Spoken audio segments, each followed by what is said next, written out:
The college football experience, ACC win total locks and college football playoff picks episode on the Sports Gambling Podcast Network is brought to you by Underdog Fantasy. Sign up with the promo code TCESGPN to claim your first time deposit offer up to $250 in bonus cash.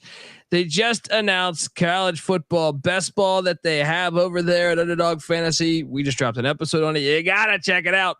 UnderdogFantasy.com, promo code TCESGPN. We're also brought to you by Rhythm. Rhythm's college football and NFL projections are now live, folks. Claim your free 7-day trial period today by going to sportsgamblingpodcast.com/rhythm. That is RITHMM. That is sportsgamblingpodcast.com/rhythm. And remember, as always, folks, to let it ride. Hey, folks, this is Bud Foster. You're listening to SGPN. Let's let it ride.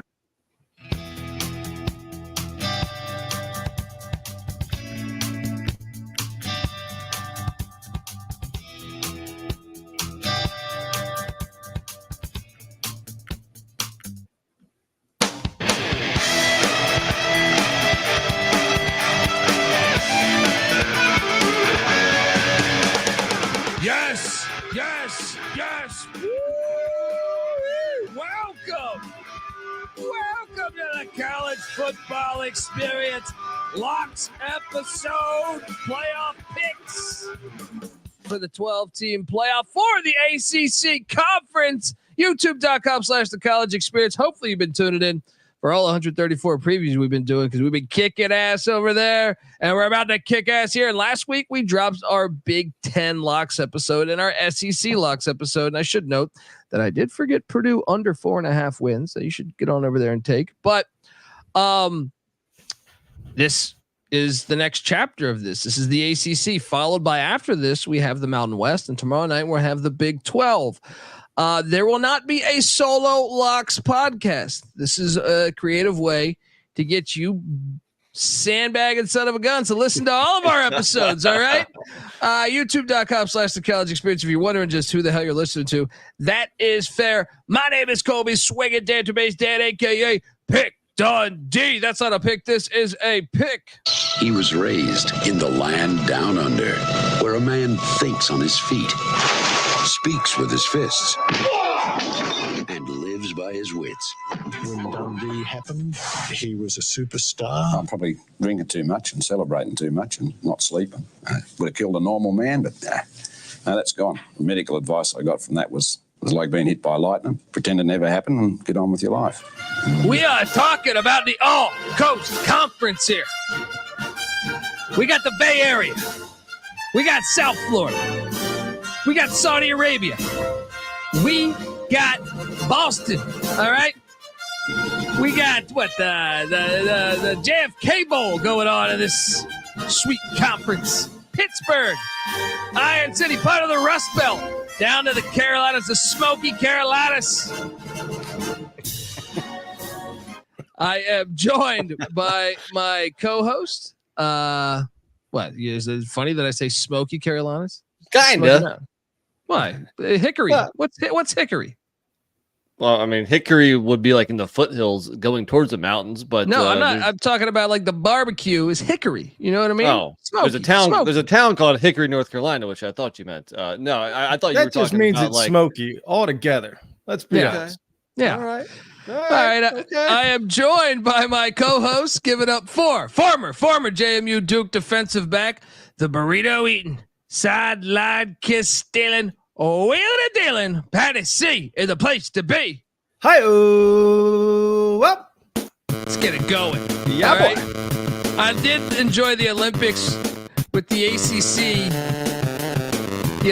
owning up to all those gold medals won by Stanford and Cal when these players were at Stanford and Cal 7 years ago.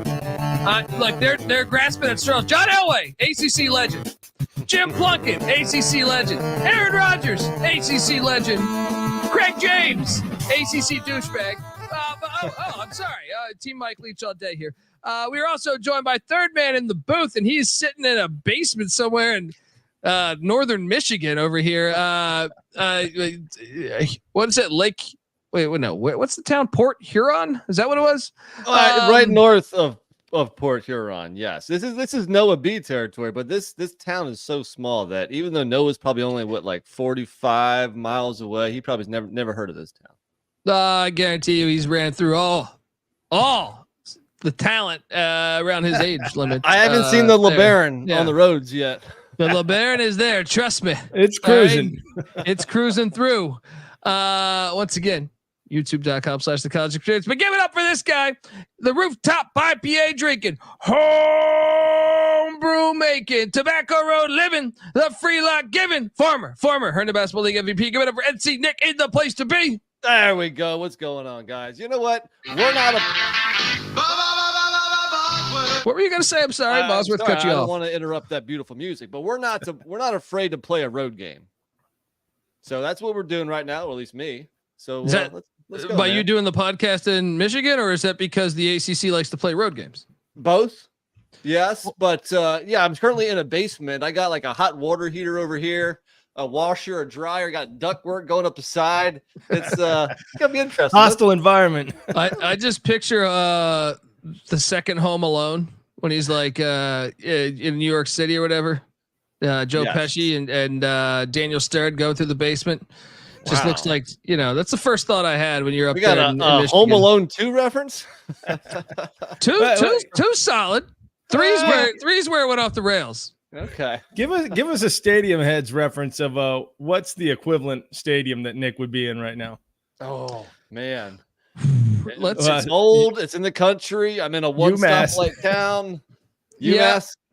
Oh, I think you got to go more discreet. Amherst probably has a decent amount of people. I think you got to go to like I don't know, like Utah Tech or something. You know what I mean? Like I feel like that's probably the only town. Actually, I think I've driven by the campus. Actually, I think that might have more people than I think. Definitely like FCS level though, for sure. Yeah. Shout out to the chat. They're rocking along. Shout out to Dick Gersberger. Great legend. Timothy Green. This is the best damn show on YouTube, hands down. Let's go. 20 MC says, I'm from Michigan. NC Nick's up in meth country. Yeah. Shipment. He had to go collect the shipment. You know what I mean? Follow through on a few things. All right. Why do you really think he goes to so many App State games? All right. Well, he's not taking it because he has all his teeth intact. So maybe true. He's just a mule. That's what you got to do. All right. Don't get high on your own supply, PattyC. Come on. 101. That's right. Look, before we dive into the All Coast Conference, want to tell you the college football experience, part of the Sports Gambling Podcast Network. Sports Gambling Podcast just launched their 32-team NFL preview series. 32 episodes, 32 teams. No matter how ridiculous the new NFL kickoff is, there's still money to be made in the National Football League, even with that bullshit kickoff. So get on over there. Check it out. Sports Gambling Podcast doing 32 previews, and they're giving away a $500 Circa future for the listeners. So follow up on that. Plus the EPL returns. Make sure to check out the Soccer Gambling Podcast and the EPL Gambling Podcast for your footy fix. Subscribe wherever you get podcasts and the SGPN app, which is free to download in the App Store and Google Play Store. All right, before we get into the win totals, NC Nick, I thought he got a little fortunate on one or two of these, but he did win a bet with us. Last season when the AAC teams went to the Big 12, I think the under on almost every AAC team probably hit. I should have done my homework on that, but I think you're right. The only one that might have hit was UCF. I think UCF might have hit, but the other ones definitely went under. Or maybe Houston, maybe because Houston's win total wasn't much. But I know BYU and Cincy, the under cash. We got three new teams. Do you feel like all three unders are going to hit as this new All Coast Conference forms, NC Nick? Well, I think it's different because two of the three teams are coming over from the Pac-12, and the Pac-12 was probably the second best conference in football last year. So it's not like Stanford and Cal are moving up in conference. It's a lateral move, or you could even possibly argue that their in-conference schedule is going to be easier this year. So SMU might apply, and we'll get to that. We'll get to our locks because I do like the under on SMU. I think they're kind of in the same boat as a UCF or someone like that. But this realignment is a little bit different than last year. Well, also just moving from a 9-game conference schedule to an 8-game conference schedule, I think right there you're probably picking up at least a 1 win or a half a win most of the time. I know everyone's talking about how great it would be if SMU was in the the ACC Championship game. I've been rooting for Stanford Cal to play in the ACC Championship game. It would be right on brand with the Coastal. Humiliating. Give us a Stanford Cal Championship game. Let's go. Let's get to it, folks. Let's do a little. What do we got here? What music can I go with that? Well, I don't know if the copyright. I don't want to get sued here. Let's just go with this. It's time for the win total locks. Shout out to FBI Tugboat. YouTube.com/the college experience. Here we go. Who wants the NC Nick? This is your conference. You are leading off. I was about to, but no. This is your conference. I noticed he's already told his wife that they're going to be going to the Bay Area twice a year to catch games. It's your conference. I know you're excited about it. Word is you had a vote on expanding Stanford Cal and SMU into the league as well. Tell me a lock. How many locks do you have first off? I got 3 definitive locks. I got 2 others that I could be talked into, which means most likely 5. Yeah, I'm right around. I think I'm at 6. But yes, I will kick things off and a nice little transition to one of the new teams. I am on the under with SMU. SMU under 8. I'm getting plus juice, plus 125. And really, I mean, look, last year in the regular season, they played 2 power conference opponents and 10 non-power conference opponents. This year, it's flipped. They play 10 power conference opponents and 2 non-power conference opponents. This is UCF last year. SMU is a talented team. They're taking football seriously. Their future is very bright, but the rigors of a week-to-week schedule in a major conference will take their toll on this team. SMU is not winning 9 games. They're not winning 8 games. I have them at 7-5, and I like the under, especially at plus 125. I am locking it up right there with you. Call it the Craig James bias. Look, you might be. I'm always pro George W. behind any microphone, but please release those tapes. I want to hear him calling to the ACC and saying, "Jim, we got to have a conversation. All right, we got to get these Mustangs in. They play major college football. Let me tell you, I live here in Dallas. Do we have a triple lock? Is that what you're saying, PattyC? That is what I'm saying. All right. SMU on the under. Cash it in 8.5. Is it, Nick? Flat 8. Flat 8. Well, let me ask you this though. Preston Stone, in terms of the hierarchy of ACC quarterbacks, where do you think he falls? I'd say top half. I mean, it's going to be interesting to see because last year he played good football. He put up some good stats, but also, I mean, Charlotte, Temple, Tulsa, ECU, Rice, North Texas, Navy were all on the schedule, so it'll be interesting to see how he, adopts to the ACC football. But I think he's a good quarterback. I think he's, definitely top half of the league. Would you agree? Go ahead, go. Well, I was trying to think in my head right now. Who would you put? Is Cam Ward the best quarterback in the ACC? Are we just DJU? You got Klubnik. You got Kyle Honda McCord. You got Grayson McCall. You got Shuck. Any quarterback with Braum, I feel like is probably top 5. Yeah. Drone strikes. Drones is going to be good. Haynes King. Yeah, Haynes King he's in the mix. But I'd say overall, I mean, the quarterback play in the ACC. Usually the ACC has pretty good quarterback play. This year it's a little down. I'll say he's fringe on the top half. I think he's definitively in the top half. I think he's one in the top third of the league coming into the season in terms of like, I don't know how, obviously it's going to be a very big jump in the level of competition. And that means that, it's not going to be, they're not just going to be able to pass all over the field, and that high octane stuff will slow down in a hurry. So his numbers will probably take a pretty big hit, but still to a certain extent, a quarterback, if he's accurate, and it's going to translate no matter where he goes. And so even if the level of competition is a little higher, I don't expect him to start just airmailing or like throwing balls into the ground. So I think if his stats are at all where they were last year, then he's in the top third of the league. He had a great year last year. They just didn't play anyone good.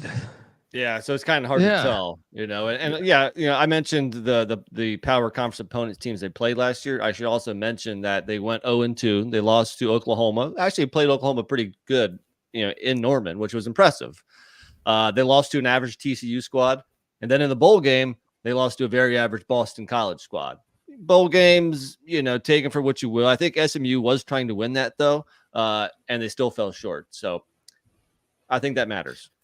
28 touchdowns and 6 interceptions. That's all I got to say. Well, let me then raise you one higher than PattyC. Chandler Rogers transfers into Cal. He had 29 touchdowns and 4 interceptions in the AAC. So I'm taking it you are locking the over on Cal later on the episode as well. Did I lock Cal? I definitely took we'll get to that. But it's not really fair. I don't think. Like, how would you compare Preston Stone to say like DJU? I mean, we've never seen DJU play in a watered down American. He might have been able to put up some pretty gaudy stats as well. Well, he certainly did against San Jose State, who almost should have won the Mountain West, or at least played for the Mountain West Championship. He had a monster game that game. I think the thing that makes it hard is that not only was Preston Stone better than the competition, his whole team was better than most of the AAC. So it's like if you're playing against scrubs across the board, you're going to light it up. But who is the best defense you think they faced last year? SMU. I guess I would say either Oklahoma or Tulane. But Oklahoma wasn't a great defense last year. How about ECU? Might have been actually. It might have actually been. The more I think about it, well, Tulane was better probably than ECU. But so this, coming here and playing, Florida State, Clemson, Miami, they're all supposed to be good. I feel pretty damn good about this. You look at the schedule, and first off, they play TCU. They haven't beaten TCU in a while. I thought last year was to catch TCU. The year they really wanted to catch them. TCU should be a little bit better than last season. This year, so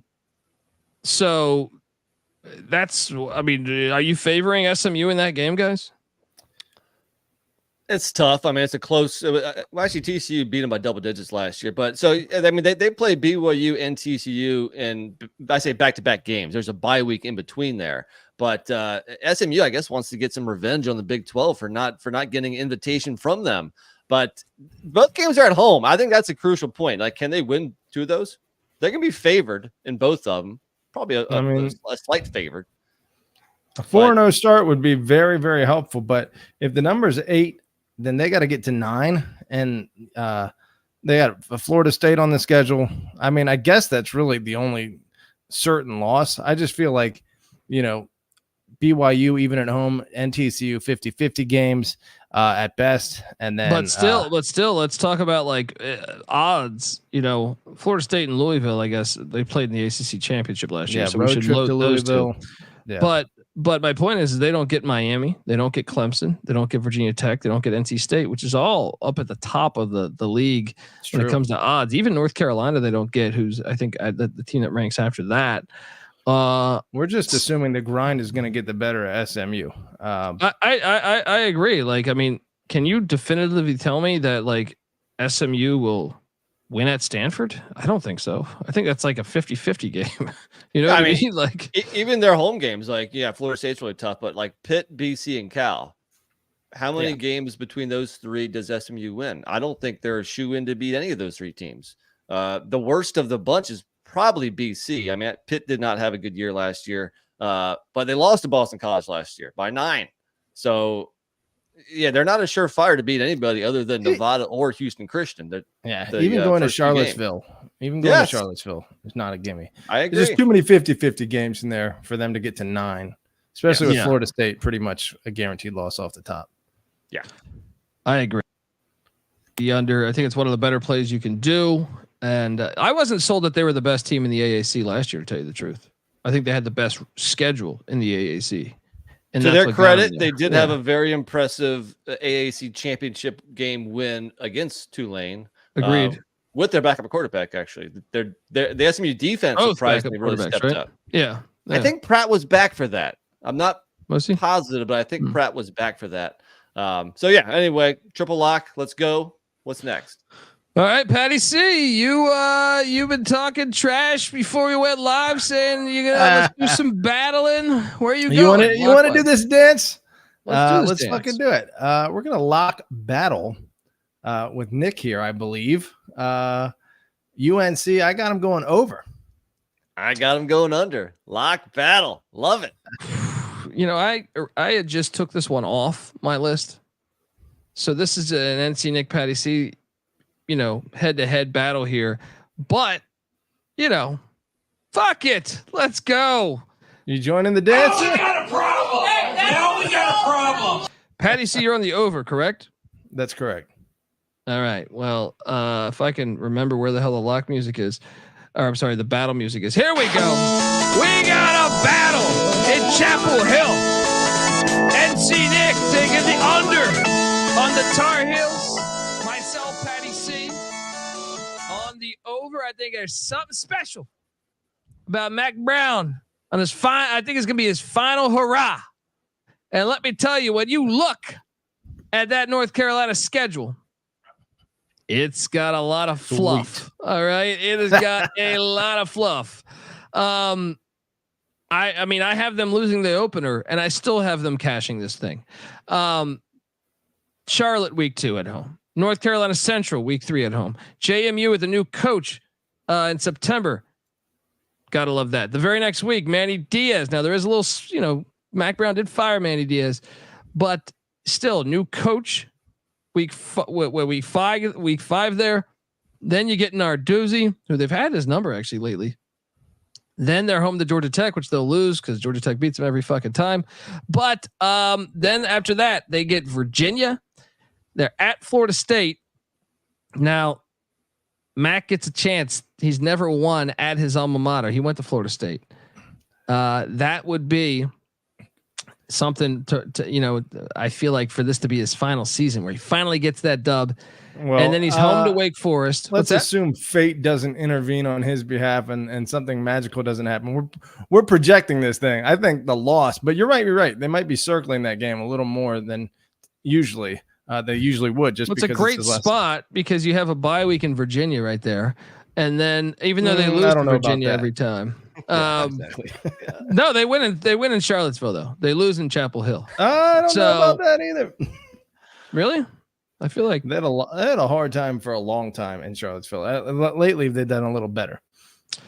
Then they draw Wake Forest, Boston College, and NC State. Their road trips in the conference at Virginia, at Florida State. Okay, good. At Boston College and at Duke, which is right across town. It's a phenomenal schedule. That's why it's going to cash. I know they don't have a first round draft pick anymore at quarterback, but this team is talented. I think Jeff Collins is a better defensive coordinator than Gene Chizik. Words of Chisholm here. And I think the over is cashing. So so now I have 7 locks. This was my fringe that I took off, but the schedule's so damn good. Yeah, Virginia's 5-2 versus North Carolina in their last 5. But I do think majority of those were in Chapel Hill though, because the COVID year threw off the schedules. But I don't know how Virginia's 5-2 versus UNC in the last 5. Maybe the last 7. Last 7, yeah. If I'm doing my math correctly. True. Well, all right. Well, allow me to retort. What do you got going? They only got to 8 wins last year with a top 10 quarterback being drafted. They only have 1 returning offensive lineman coming back. Even with the transfers that they have coming in on the offensive line, They only have 59 career starts, and 49 of those are from their center, Willie Lampkin, the Coastal Carolina transfer. So very inexperienced offensive line, question marks at quarterback, and question marks at head coach. I do think this is Mac Brown's last hurrah, but I think it will be with a 6-6 or a 7-5 team. I don't like UNC at all this year. He is a Duke fan. Yeah, it's too close. Too close to home. All right. I think UNC loses 3 of their last 4 games. I think they also lose at Minnesota, and they could definitely get beat by Duke, Pitt, Georgia Tech, Virginia. Yeah. Now, true. Good point. I do hate UNC, so take that with a grain of salt. Look, I have them losing to Minnesota, so if they win that, they're sailing over this. How about this though? Yeah. His last 4 seasons, he's lost bowl games all 4 years, right? So that means they would have cashed over 7 or 7.5, 3 of the 4 years. Only 2021 when he won 6 in the regular season would that have not cashed. Well, Sam Howell and Drake May were very good college quarterbacks. They are not there anymore. I think Max Johnson will do fine. Yeah. I don't know if Max Johnson's going to start for UNC. Well, I'm hearing that guy Harrell. I'm hearing the other guy Criswell. Who knows? So don't just assume it's going to be Max Johnson. They got good depth then. Year to year. Oh, go ahead, Patty. No, go ahead, Patty. I was going to say year to year, talent changes a lot more these days than it normally does. But last year's, 24/7 talent composite, North Carolina was number 17. So if they have anywhere near the same level of talent on the roster that they did last year, I think they should be favored in 10 out of the 12 games, if not 11 out of the 12, depending on how you see that NC State game going down in Chapel Hill to end the season. Certainly the road trip to Florida State is penciled in as a loss, but everything else, I think in a one-off setting, I would favor North Carolina. Hang on, folks. I want to tell you the college football experience is brought to you by Underdog Fantasy. If you go 8-0, you can win 325 times your entry or play fantasy football the right way with Best Ball. Yes, Best Ball Mania is live with $15 million in prizes. NC Nick and Mac just did an episode on this very platform with the Best Ball draft. Check that out. And Underdog just launched their season-long college football projections. Not so fast here. I'm going to have you guys talk about this. Notre Dame just lost their left tackle. I'm going to take the lower 2,550.5 passing yards for Riley Leonard for the season. And once again, Underdog Fantasy. I don't know that any other place offers this. I'm going to mix that because you got to take a minimum of 2 different players from 2 different teams. But I will mix that with the let's go to the running back room and let's take LaQuint Allen, the running back for Syracuse, over 875.5 yards. I think Fran Brown's going to emphasize the run a lot more. That is some of the stuff you can get at Underdog Fantasy. They don't offer that shit elsewhere. So you hop on over there. You can do as many as 6, I think. So hop on over there, do that. And use the promo code TCESGPN to claim your special pick plus first time deposit offer up to $250 in bonus cash. UnderdogFantasy.com, promo code TCESGPN. All right. Back to the Carolina argument. I just feel like that schedule is everything. Like in reality, they're probably a 6-6 team like NC Nick thinks. But with that schedule, I think they're going to be, I think it's worth taking a future on them to get to the ACC Championship because PattyC, you said that you got them favored in 10 games, right? Probably. What would 9 at minimum? 9 at minimum. I mean, in conference, I only think they'll be dogs at Florida State. Maybe the NC State game to end the season. Right. I mean, how's the schedule that much different from last year? Last year they played Clemson, but they didn't play Florida State. Their out of conference was similar. Was Miami on the schedule last year? Miami was on the schedule last year, but Miami wasn't that good last year. What about Virginia Tech? Virginia Tech was not. So they played Pitt, Syracuse, Miami, Virginia, Georgia Tech, Duke, Clemson, NC State. It's very comparable to last year. Last year, I said they won 8 games. They needed 2 overtime wins, 2 double overtime wins to get to 8. I will push back on that because last year Duke had Mike Elko and Riley Leonard. Duke was better last year. And way better. And but they didn't have Riley Leonard for that game though. Okay. But, and to me, if I was just telling me, if I am an ACC coach, whatever team, what teams do you want on the schedule? I would want Duke, and I would want Duke in September, not November, right? I would want Virginia. I would want Wake Forest. I would want Boston College. Those are all on the schedule. So that's the logic. But it's basically the same schedule as last year. And last year they would have hit the over, right? Yes. They won, with the top 10 quarterback and needing 2 double overtime. You got a new defensive coordinator. The defense is going to be way better. I'll believe it when I see it. Well, anyway, I mean, I would talk trash defense in Chapel Hill since Butch Davis left. Touche. I would say, JMU is a superior group of 5 team, but App State did hand us a loss last year. So the fact that you guys took that, and look, JMU. Hold on, we lost you, buddy. Oh, you got me? Am I there? Hello? Yo. Yeah, I can hear you. I think the problem. I lose everybody right now. Colby's what just happened? I think you. Yeah, I hear you fine. So let's keep on going until Colby's in the Matrix. I just feel like what's it called? JMU is probably not going to be the same quality team last year. So even with that, they're not challenged in those close. You're talking about double overtime games against the likes of App State. They're probably not going to encounter that against JMU as much as I want to talk trash, and I just probably feel like not. The 50-50 games they have seem to be at home this year. I guess you could say Duke is one. I get your point. I mean, you guys are right. The schedule it's a nice schedule. I agree, but I just don't think the team is there, and I don't know if the coach is there either. So hey, that's why it's a lock battle, right? I just feel like, well, you're right. Yeah.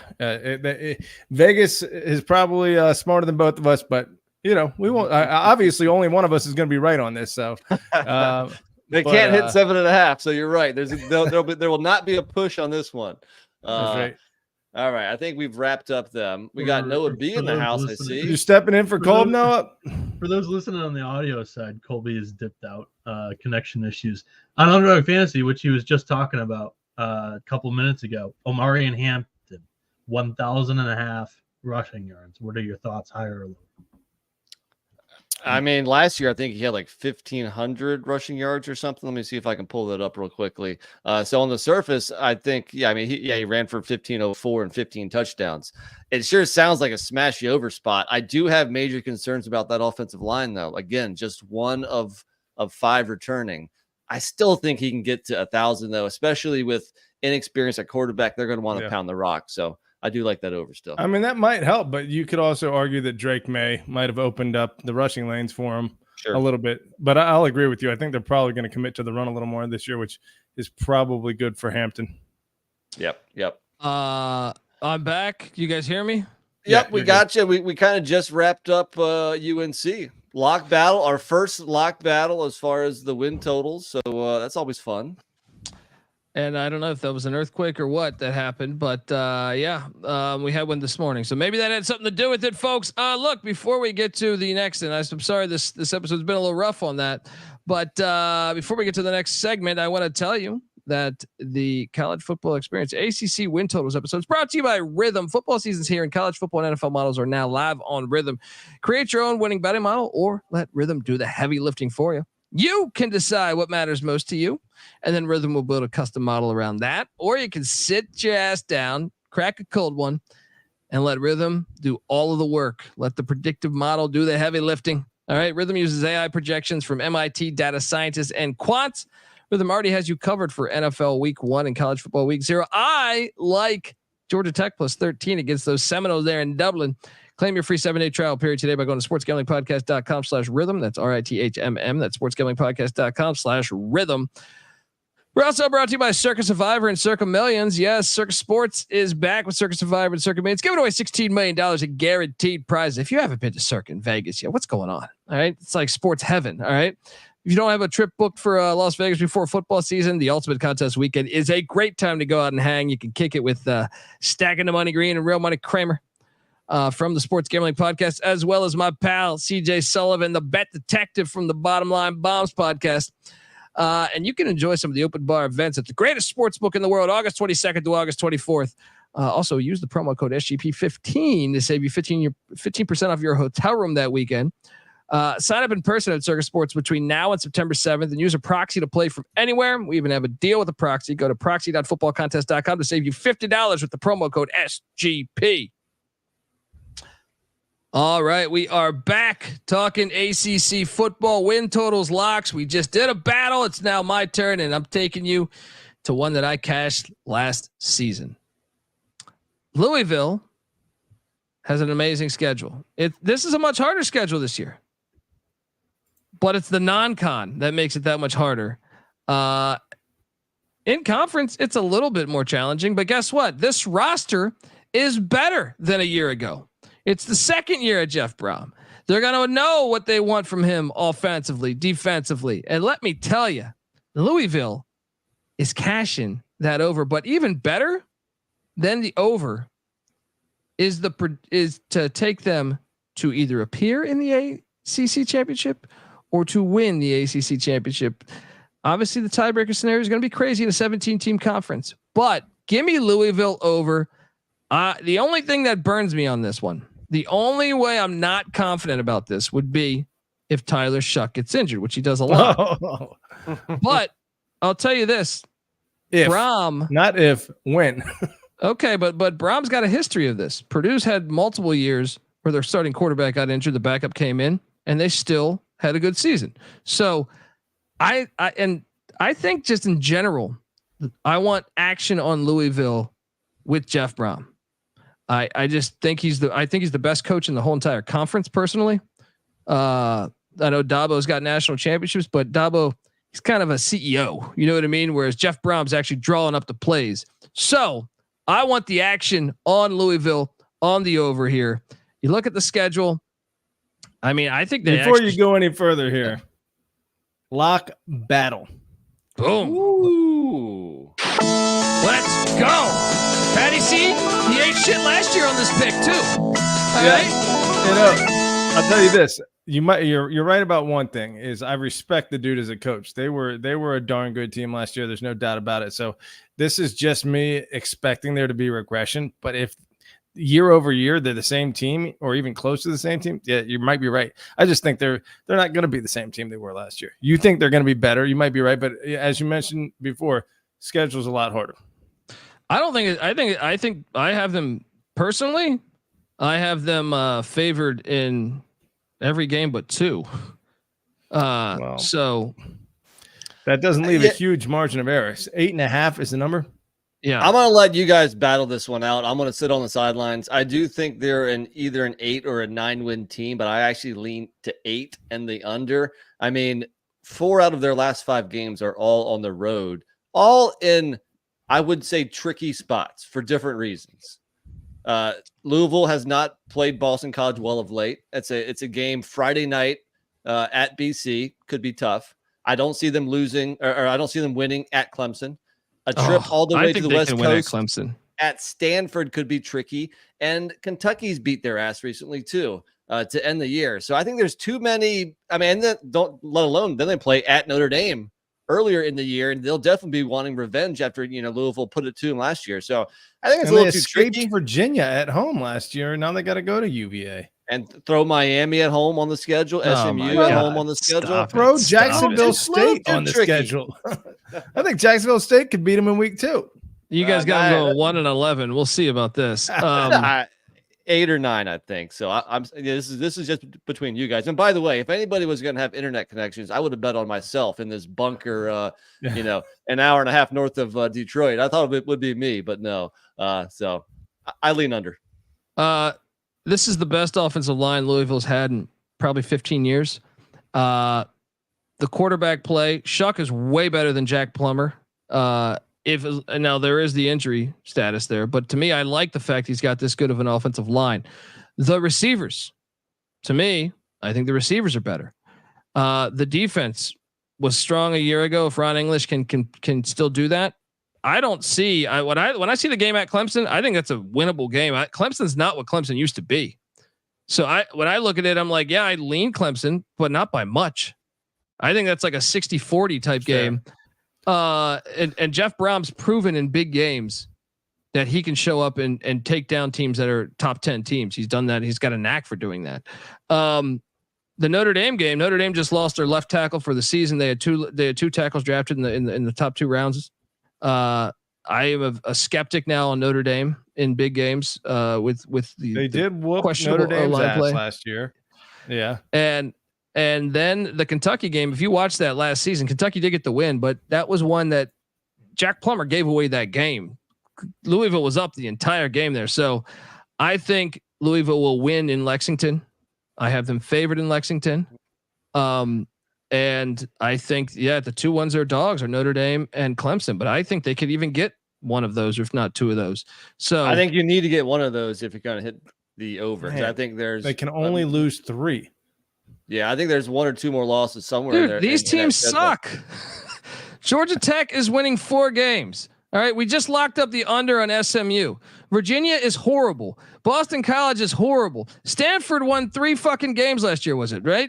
What are you talking about? Yeah, Pitt 2 of those 5 games. 2 of those horrible teams, Georgia Tech and UVA, played Louisville very closely last year and could have won those games. Yes, but they didn't. And this year's Louisville team is better.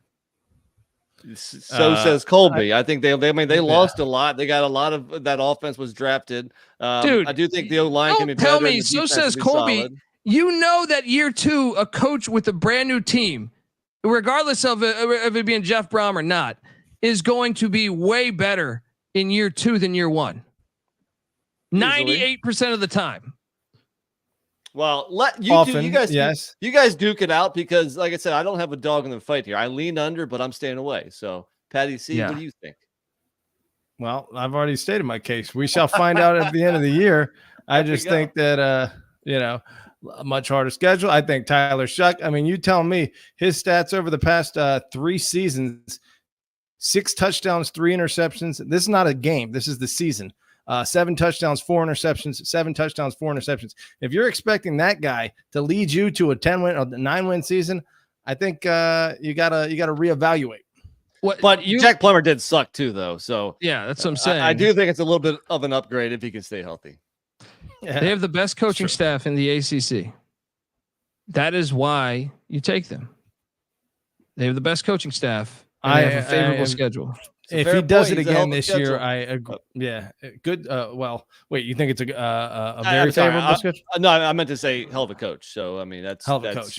Yeah. Well, it's favorable, and to me, even better than the win total. If you are a skeptic out there listening to me, is they can lose to Notre Dame and Kentucky.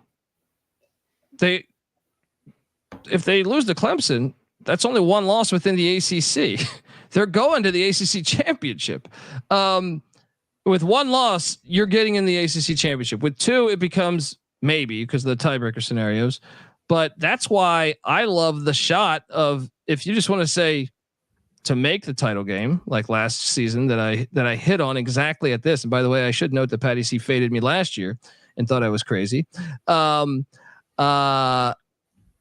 Look at where are we at here to make the championship game plus 340. Jump on that to make the fucking game. You guys just rattled off a bunch of games where they'll be, said you dogs. Only one of those was in conference. Clemson game. Yeah, I think they're going to win. They're going to lose either 2 or 3 in conference games. Probably, maybe only just 2. So I have them along with at least 2 other schools that have 2 conference losses, and then that's where tiebreakers are going to come into play. But that's why you sprinkle that. You know what I mean? I do think you're right about that. Yeah. I think, like we said before, Florida State is probably the only one that's a heavy favorite to go. And then after that, if you can read the tea leaves correctly, then, you got as good a chance as any other team for that. They're plus 750 to win the AAC or to win the ACC. So if they're playing Virginia Tech in the ACC Championship, you got to love your chances with Jeff Brom as your head coach. True. Anyway, back to you, NC Nick. Where are you taking us? All right. I'm going to take you to a team that I also think has a very good chance to win or to go to an ACC title game. And the line is the same, 8.5. I'm going to go NC State over 8.5. This team somehow went 9-3 last year with a very limited offense, bad quarterback play most of the year, no running game whatsoever. The schedule this year resembles the schedule last year. So I think NC State is going to at least get to 9 again, or potentially maybe get to their second ever double-digit win season in their existence. Buddy, I'm not going to battle you here because the schedule is favorable, but I am on the under, and I think you're foolish for taking this because they'll lose to Tennessee and Clemson within September. So then you're sitting there saying, "Come on, we know this. We know this team. They go to Berkeley. They are going to lose at Berkeley, and they'll probably lose like I don't know, Georgia Tech, Syracuse, Stanford, one of these games that no one's seeing, Even Chapel Hill. Yeah. So I mean, look, they've proven this over the past 50 years. The under will find a way to cash here. Now, I will say the schedule does align nice for them though. Yes, and I will say I think NC State is going to go 7-0 at home this year. So that means they have to win 2 out of 5 games: the Tennessee, at Clemson, at Cal, at Georgia Tech, and at UNC. They can do that. They've owned the Tar Heels in Chapel Hill lately. Even if they lose to Tennessee and Clemson, they can still hit this number because then all they would have to do is beat Cal, Georgia Tech, UNC. Just two of those 3. Wait a second here. On the North Carolina podcast that me and you did, NC Nick, you said North Carolina will not fire Mac Brown. They'll wait until the end of the season. So that would be the final game of Mac Brown's career in Chapel Hill. That's the one they're losing. That's the one they're losing because he's been at Carolina, throughout his career for a long time. I think the team would get up for him. And I think that they would send it. Let's say Carolina does, goes 5-7 or 6-6, like you say. Then that if they're 6-6, that could be the game to get them bowl eligible and to win one for the Gipper there, right? So I think that's you're playing with fire with this. And the Louisville one is so much better than the NC State one. Obviously, I disagree. So I'm locking the over. Colby's an under lean, but not a lock. Patty, what are your thoughts? I'm leaning slightly under. I mean, I kind of agree with you. I do think 7-0 seems pretty safe. All of those home games, Western Carolina, Louisiana Tech, Northern Illinois, Wake Forest, Syracuse, Stanford, and Duke seem like wins. So they can't win 2 out of the other 5? Well, I think Clemson and Tennessee are definite losses. I think the road trip to Cal is tricky. I mean, can they get 2? No, I think they lose 3 of the 5. That's where I have them slightly under. If they lose 3 out of the 5, then they go over. Or rather, I have them losing 4 out of the 5. Ooh, okay. I think at best, if they get 2 out of the 5, I mean, it's close. It's close. Look, you might be right. I don't have a great feel on this, but I'm leaning under. But you might be right. All right, fair enough. All right, PattyC, it jumps back to you with another lock. You've given away 2 now, right? You've battled in both locks, right? That's right. I believe so. We all agreed on SMU. So this one 3, will be my last lock, and I'm going Virginia Tech on the over. Lock it up. Ooh, wow. I did. I'm a skeptic on Virginia Tech because they didn't beat a team with a winning record last year, but they do return so much, and that schedule is so damn favorable. I actually do lean over, even though I think they're a team that they need to show me that they're good. I just don't believe they're good because you beat a Tulane bowl team without their coach and 30 players. So they got to show me that they're good. But I will say returning that much production never happens in today's day and age. I don't know if that's good or bad. Like, is it good to return that much production, or is it bad that they didn't get better at certain positions? But I can tell you this: schedule breaks very nice for you. So they could go 12-0. They could go 12-0 against the schedule. You guys said 8.5 was the line right now. 8, I think. Yeah, 8, but if it's 8.5, is a flat 8? Hold on, I got it right here. It is 8.5. That changes it a little bit. I'll still lock, but it makes it a little obviously less likely. Well, what they get Miami on the road in September. That is a pivotal game. But even if they lose that, what would they be dogs in? They'll be dogs against Miami, be dogs against Syracuse, or sorry, not Syracuse, but Clemson. And they should probably be favored in every game. I don't know that they should be favored against Rutgers, but you have them losing to Vandy, right? I have Vandy plus the points, and I'm sprinkling the money line. I think the Hokies probably 31-28 or something, but give me Vandy with the points all day. Yeah, I'm actually an under lean. Certainly wouldn't bet the under because the schedule could break very nicely for them, but I'm not yet sold on the Hokies either. There is a flat 8 at Caesars. Shout out to Noah Beanick behind the scenes on the board. So you can get a flat 8, but it's minus 170 on that action. You might as well just take the 8.5. How much is a half a game to you, PattyC? Oh, I mean, I think let's see. I mean, I think Vandy to me is a pretty sure win. Marshall at home is a pretty sure win. They might lose one between going to ODU and hosting Rutgers. So that, and then ODU has beat them twice in a row in Norfolk. Yeah, I think a lot of this is just me a little bit buying the hype, but I think there might be good reason. Pry is really trying to reinstill what they had before, and he's got the chip on the shoulder that was kind of lost toward the end of the Beamer era, and seems to be reinvigorating it. He's got a more dynamic offense than they've had in a long time, and the defense is playing hard. So, if they can, it might be some close games. It might get a little nip and tuck here, but if they get rolling, because the schedule is there's not like an unwinnable game or a game that they should seriously be dogs in until Clemson. I guess the road trip to Miami, but should they be that big of dogs to Miami on the road? I don't think so. I think they could have a phenomenal season, but knowing Tech, they have found ways to lose games. But still, 8.5 is a little trickier. Well, so I don't know. Less of a lock, but still a lock. Yeah, I mean, they have to beat a good team for me to start buying into them. And last year, they didn't beat a good team. They beat ODU, Pitt, Wake, Syracuse, Boston College, and UVA. So for them to win 9 games, I got to see them play better against top competition first. But that schedule is great. The schedule is great because if your hardest road game in conference is at Miami, where you can literally have the home crowd, especially on a Friday night in Miami. I feel like no one's going to the game. So I tend to think that's a nice break there.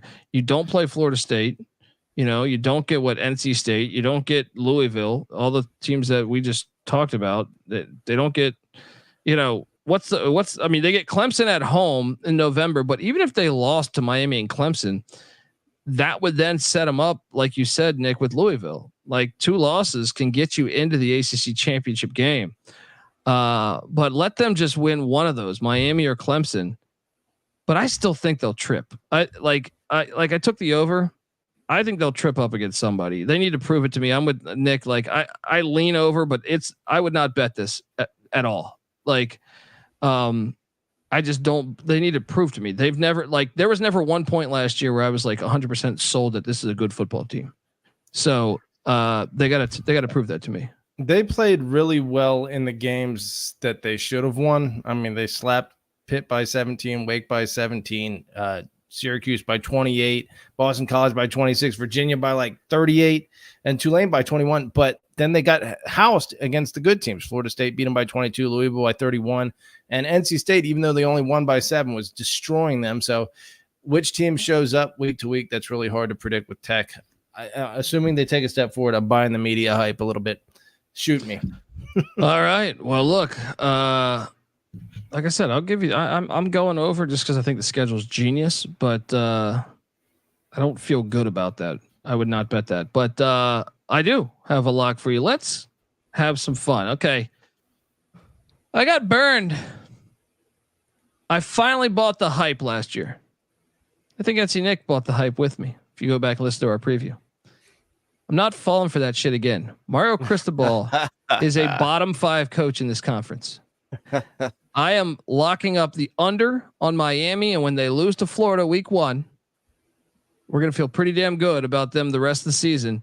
So give me the under, and I believe right now, let me just make sure it is at 9 wins, and the under, I think you actually get a little bit of value too. Bina, can you shop around on the best value I can get on the under with Miami? Because I am not buying it. They got Florida State on the schedule. They got the Hokies on the schedule. And like I said, I think they lose at Florida. I think they lose at Cal or at Louisville. I'm not buying it. There's too many tough road spots. They could lose at Syracuse the final game of the season. This is a team. What have they done?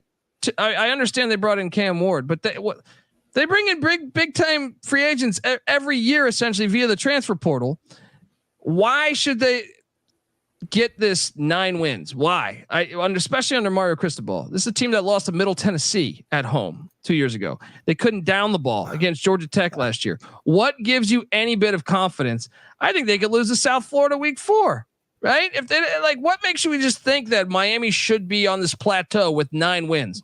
No. I fell for it last season. It ain't happening again. And I think the fact they get their games kind of like, okay, I got them losing to Florida out the gate, the swamp.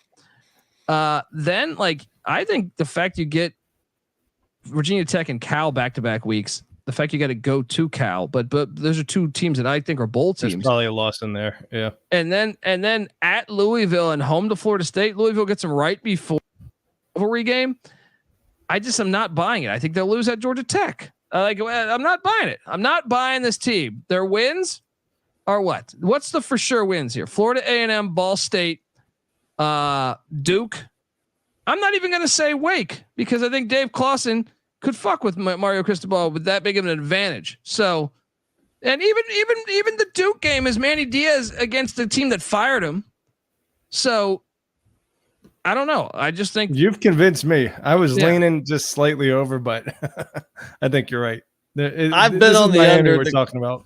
I've been on the under too. The question is, do I want to lock it? And I mean, it's kind of fun to root against Miami, right? And their schedule is hard enough. I mean, yeah, does their roster look very good on paper? Yes, it does.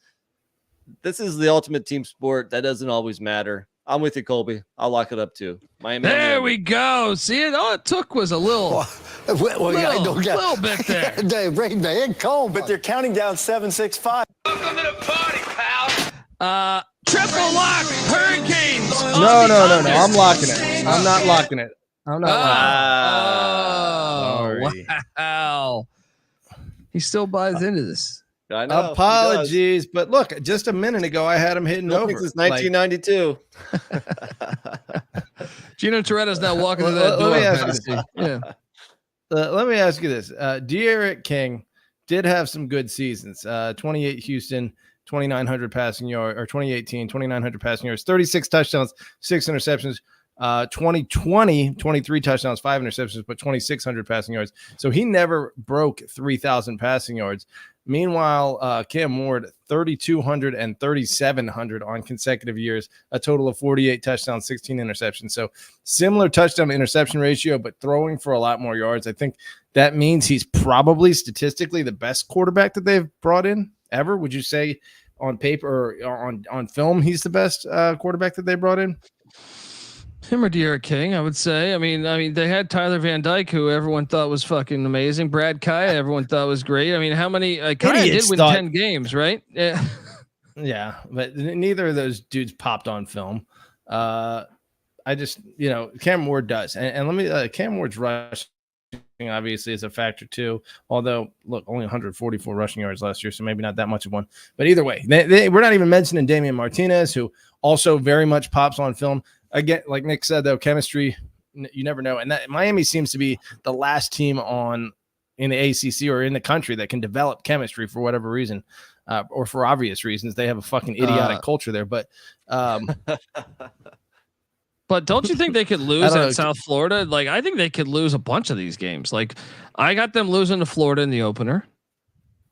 I mean, I think I would favor them. No, I got them whooping Florida in the opener. I bet Miami comes out and stomps Florida. I do. I think, but I could be wrong because the swamp will be so hyped up. That's what I'm saying. If it was neutral, but in the swamp, nah. That probably keeps it close. But yeah, if it was neutral, I would say Miami has so much more momentum and hype behind them, and there's so much doubt behind the Florida program that, the energy. But also week 1 plays in Florida's favor pretty big time there because they haven't had their hearts broken yet. So they'll be hyped up for at least 3 quarters unless Miami is that much better than they are. But I think they are. I think Miami's way better than Florida, and I think they win by at least 10.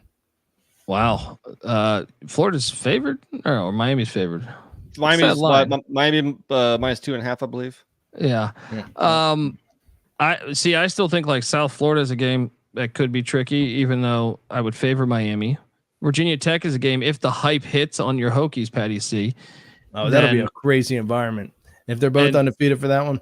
And I got them losing at Berkeley. I mean, shit, Cristobal had problems at Oregon beating Cal, let alone. Yeah. So then, I mean, you almost hope if you're a Miami fan that they do lose the Cal game, because if they're top 10 and they're going into the shack to take on Louisville, Jeff Brom's like, look at his track record at home against top 10 teams. He don't lose to top 10 teams at home. So then you have the Florida State game. I mean, come on. Then you even have the Manny. I mean, I don't know what Duke will be this year, but there's too many losable games. At Georgia Tech's going to be a tricky game. At Syracuse to end the season, I think it's a tricky game. So I think the under's hitting here all day. Let's go.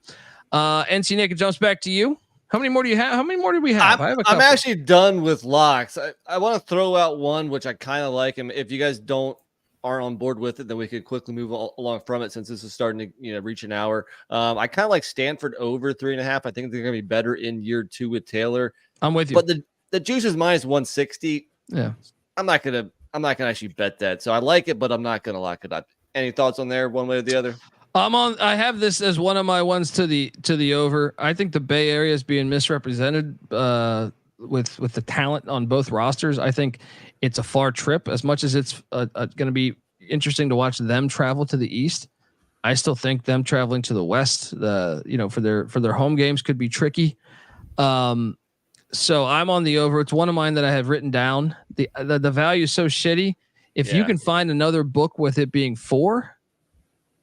I tend to like the over there too. So kind of a tough schedule though. So I guess ultimately I'm going to stay away, but I wouldn't be surprised if Stanford wins like 5, maybe 6.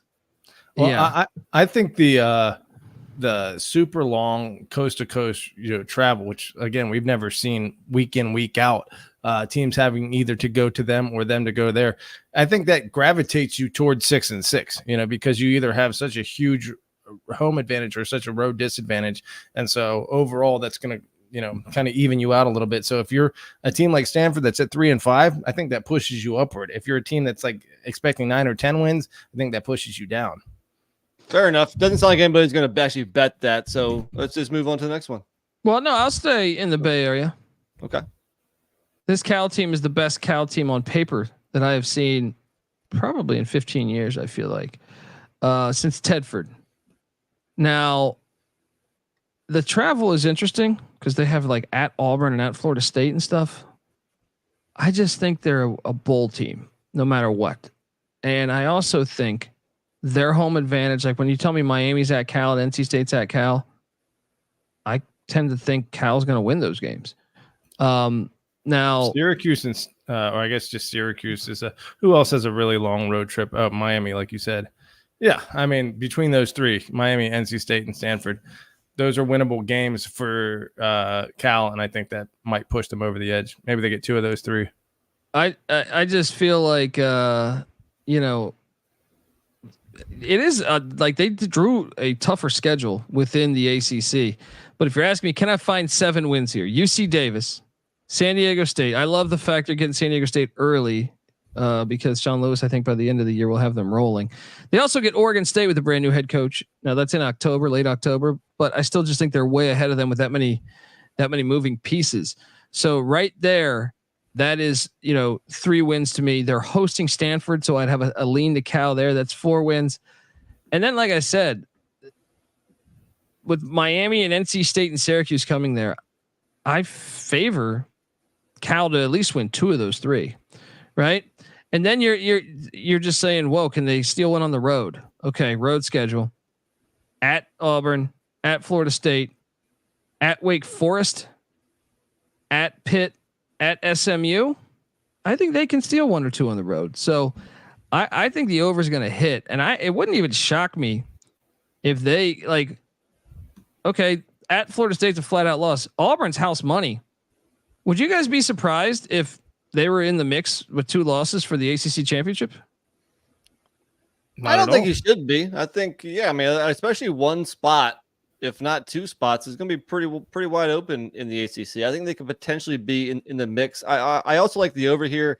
I think the schedule is a little too tricky though for me to actually bet it. So I wrestled with maybe locking up an over on Cal because I think they're better than a 6-16, but I'm going to stay away here. PattyC, you coming with? I mean, I was really high when we did the preview, and so maybe stepping back a little bit, it is a little more of a daunting schedule, just because of some of the tough road trips, like we said, Auburn, Florida State, even Pitt, but SMU is not even a guarantee. And then there's some other tough teams like NC State, but I would lean over. Yeah. You know what? Let's have a little fun. I'll lock it up. Let's go. Lock number 5. Double lock. PattyC. Pick Dundee. Over on Cal at 6. And I'm curious if you can get a 5.5 out there, but I know 6 is what I thought I saw. Yeah, right before the show, 6 on DK. I just feel like your floor is 6-6. Maybe you say 5-7 if quarterback doesn't work out or something. So, give me the over on the California Golden Bears. I still have another play. Should I give it out right now? I think we're wrapping this bad boy done. up. So yeah. Hail to Pitt. Pat Narduzzi. He's always a doozy when it comes to being a head coach, but he went out and got Kerwin Bell's son, the OC from Western Carolina, and they put up bucket points if you watched in the FCS last year. And he brought a slew of those transfers with him. No, look, Narduzzi, I know they got rated in the portal. They got rated in the portal every year, though. His defense will be solid. So I am locking up the over on Pitt because I think they're a bowl team. And anytime you get them, remember with Mark Whipple, when you just give them a little bit of offense, they become like a threat for the conference. It's true. So I think Bell will. I really do. I think Bell will get very creative with the offense and bringing in Dexter Reed, the Western Carolina running back too. That guy is a flea, and I think he'll really break open this offense some. So I will jump on the over with Pitt at 5.5. I think it is. Let me just make sure I'm correct on that.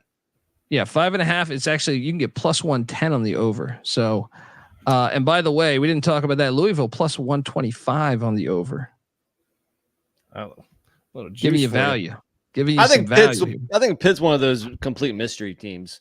My lean was over also, but I don't feel good about it because I haven't really seen much of that OC, what he's done in the past, especially with the personnel that he's inherited at Pitt. So I think, I wouldn't be surprised if they kind of surprised us and bounced back from last year's down year. He's never had 2 losing seasons in a row. Yeah. Pitt. Yeah. Yeah, so at the he's same a better time, coach than that.